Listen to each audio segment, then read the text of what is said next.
Hello again and welcome to our February 2025 edition of Quick Kit.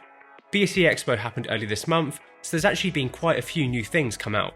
Links to everything we mentioned will be down in the description below. Let's get into it. Zeiss have announced their latest series of lenses, the Otus ML.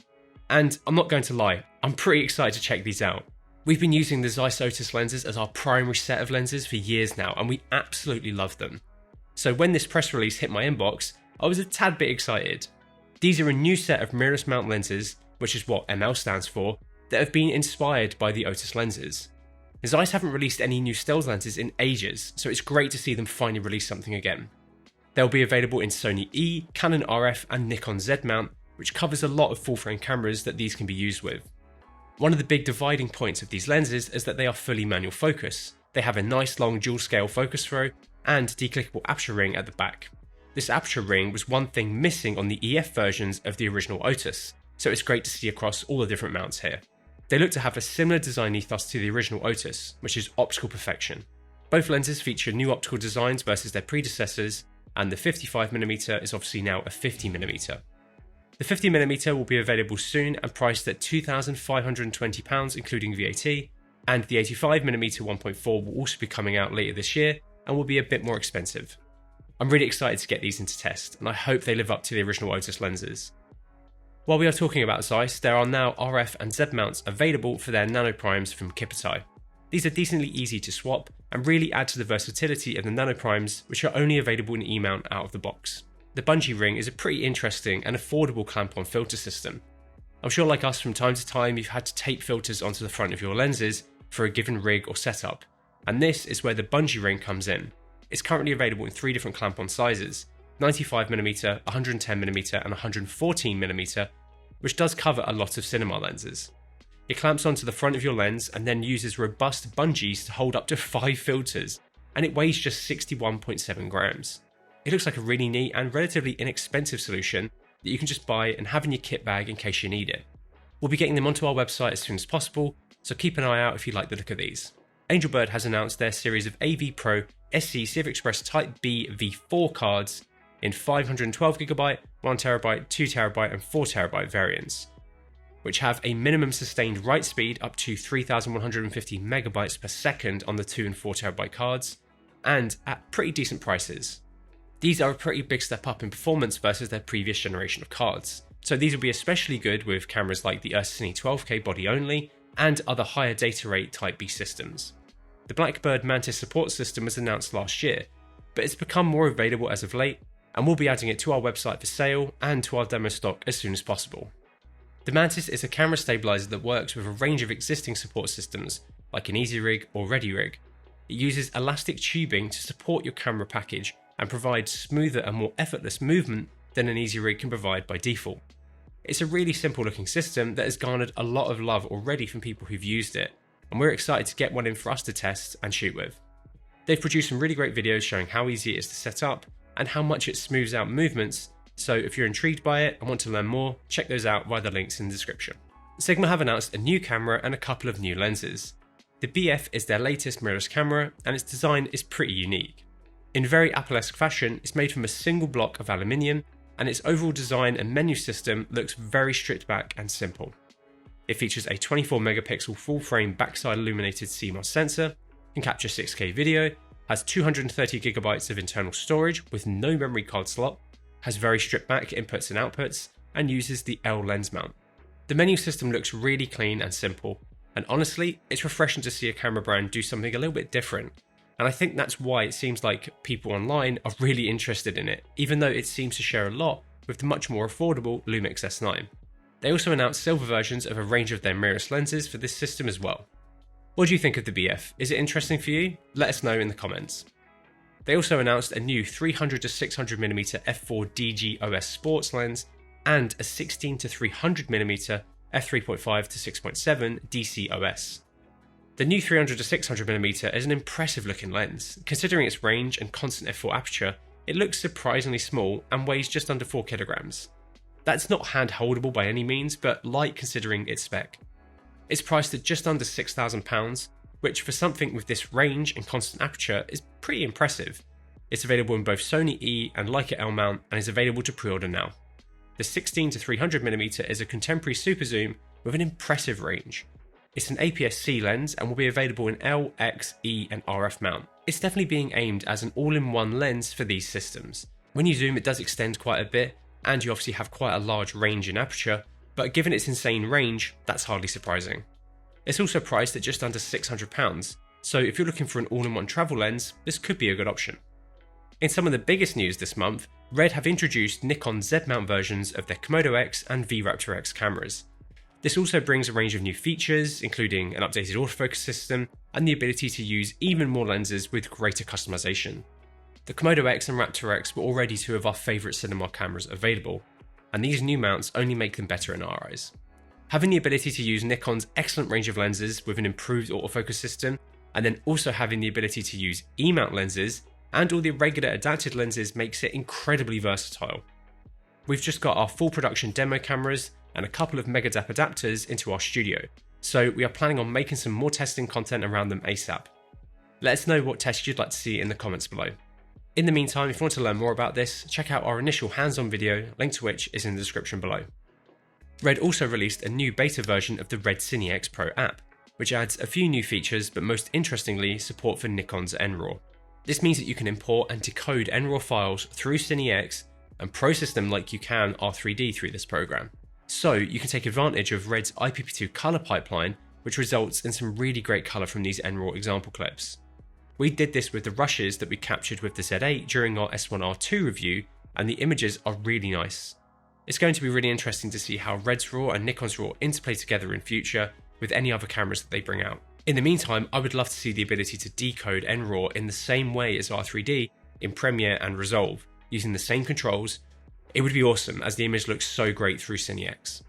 Talking about Nikon, they have also released a few new things this month. In January, they released new firmware for the Z9, which brought some pretty good video features, and earlier this month, they announced a similar set of updates for the Z8 and the Z6 Mark III.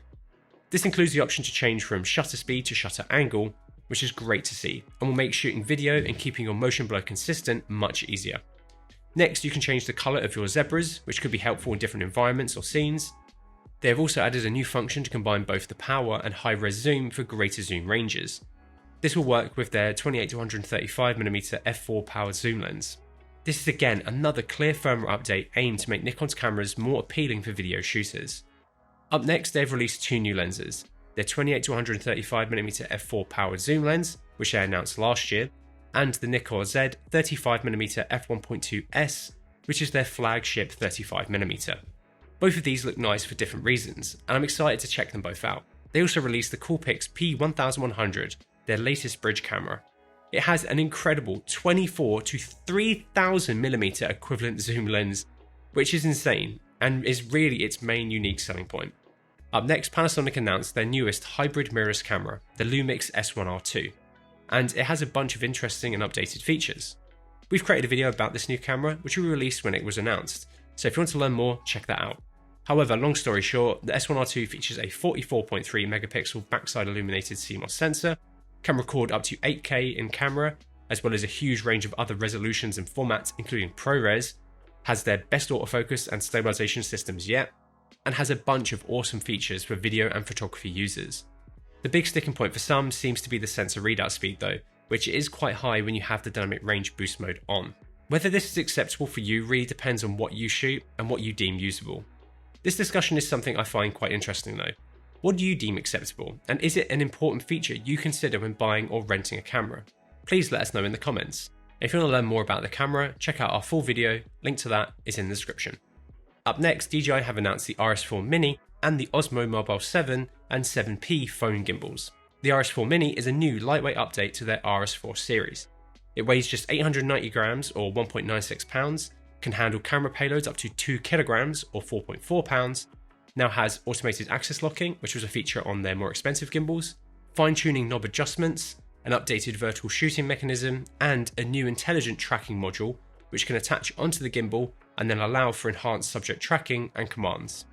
Looking at all these features and then the pretty affordable price point, it's clear that this has been designed for smaller cameras and solo operators needing something small and manageable but also versatile. The Osmo Mobile 7 and 7P are their latest mobile phone gimbals and also offer a new multifunctional module which features subject tracking, gesture control, and a little light.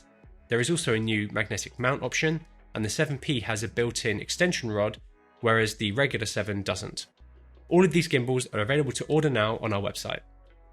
Sony has announced 2 new lenses, the 400-800mm f6.3 to 8G OSS and 16mm f1.8G. The 400-800mm weighs just 2.47 kilograms, which is pretty impressive considering its zoom range. It has internal zooming, a few different lens stabilization modes, can be used with Sony's teleconverters, and has dual linear motors for reliable autofocus performance with Sony's cameras. It's not a G Master lens, but optically it looks pretty good, especially for its just under $2,549 price tag. The 16mm f1.8 is an interesting lens as well. It's super small and lightweight, and incredibly wide. This could be very interesting for content creators or filmmakers wanting something wide for gimbal shots, as it's so small and light. It has dual XT linear motors, a physical aperture control ring, has a 67mm filter thread, and is going to cost just under £850. Both of these are available to pre-order on our website now. Tilsa have been teasing the Mirage Pro matte box for nearly a year now, and earlier this month they finally officially announced it. It looks like a pretty standard 3-stage matte box. It has a range of clamp-on adapters, can be swung away and tilted, and is made from carbon fibre. It's really well priced though as far as matte boxes this size go. But really the most interesting part of this system is their upcoming 4x5 electronic ND, which could be awesome if it performs well and integrates nicely. I'm definitely interested to check that out when I can. Elinchrom have announced their first continuous LED fixture, the 100C. This is a battery-powered RGB fixture which can output 100 watts in its CCT mode and 50 watt in its RGB mode. Battery is stated to last around 40 minutes at 100%, but can also be powered via the 100 watt PD USB-C port. It has a built-in fan which can be deactivated, but this does limit the output across the different modes. It also looks pretty compact and weighs just 1.14 kilograms, which will make it good for travel and on-location shoots. You can use a range of accessories and modifiers with the right adapter ring, which includes Bowens and Profoto modifiers. And I really like the design of the rear control panel. Elinchrom are known for their excellent flash fixtures, so it's great to see them bring out a constant fixture now. And the 100C does look interesting. We should be getting one into test soon, so let us know if you have any questions about it down below. Sirui have announced their new series of VP1 Cine Primes. These are mirrorless mount lenses available in E, RF, Z and L mount, and they are actually user interchangeable mounts, which is really great to see. At launch there will be a 24, 35 and 50mm, all of which are T1.4, with a 15 and 75mm coming later this year. They are going to be priced at $649 each, which is pretty good for full frame T1.4 primes. They all weigh around the 500-600 gram mark, have 67mm filter threads, have consistent gear placements, and can come in a nice looking case if ordered together. There are so many options in this space now, but I think the big unique thing about these lenses is the fact that you can change the mount yourself, which honestly is pretty rare to see on budget mirrorless mount cinema primes. Do these interest you? Let us know down below. Right, let's get into our quick fire honourable mentions. Links to details about these are in the description below. Adobe has released a public beta for their Firefly AI video model. Amaran released 10 new Bowens mount modifiers which look really affordable. Aputure announced their new 5200 watt Storm XT52 fixture which looks insane, released new firmware updates for a few of their fixtures, and released a new update for the Sidus Link Pro beta app. Arri released SUP 4 for their Alexa 35 range of cameras.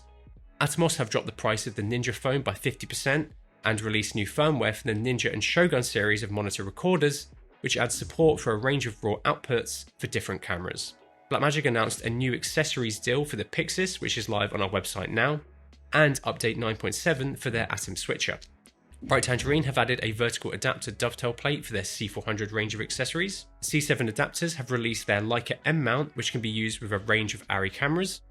Canon announced the PowerShot V1 vlogging camera, which is a nice looking point and shoot camera with a built-in ND, the ability to shoot in C-Log 3, and a 1.4 inch CMOS sensor. It looks like it could be quite cool for content creators. Corebag have announced their new series of brick pouches, which look really nice and a good change in design over their previous bags. Datalight have released their Colorist 1x1 LED RGB WW panel. DOP Choice announced their Air Glow Float top light modifier, Spill Killer and Snapbag X23 modifier. Filmature have shown off their M-Lite Revo DIY conversion kit for the Canon EOS M.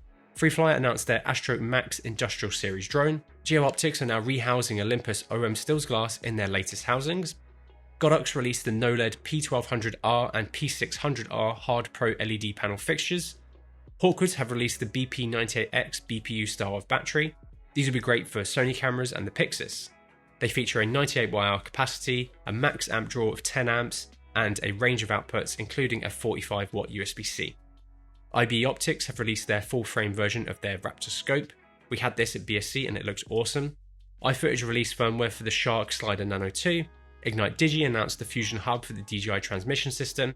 Condor Blue announced their new Hollywood handle. Lexar announced their Armor series of UHS-2 SD cards. I've had plenty of plastic SD cards break over the years, so I wonder how these metal ones will hold up in the long term. Lights released the Thalia 65 20mm t3.6 cinema lens.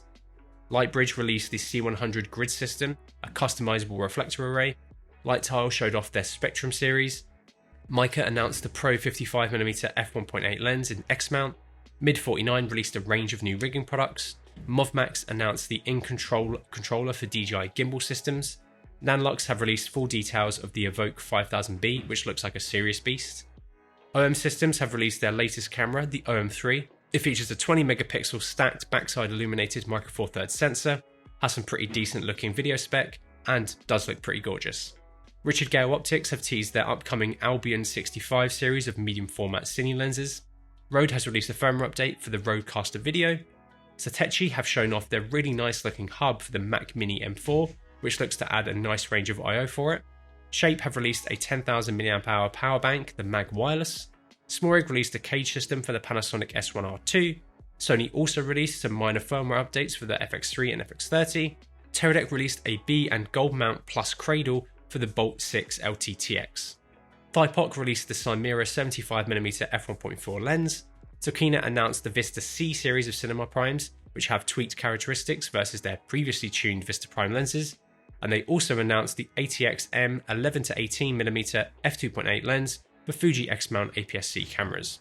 And last but not least, Viltrox announced the K90 RGB tube light. If you enjoyed this, please make sure you subscribe ready for next month's quick kit. And let us know what kit you've picked up this month in the comments below. And thank you so much for watching.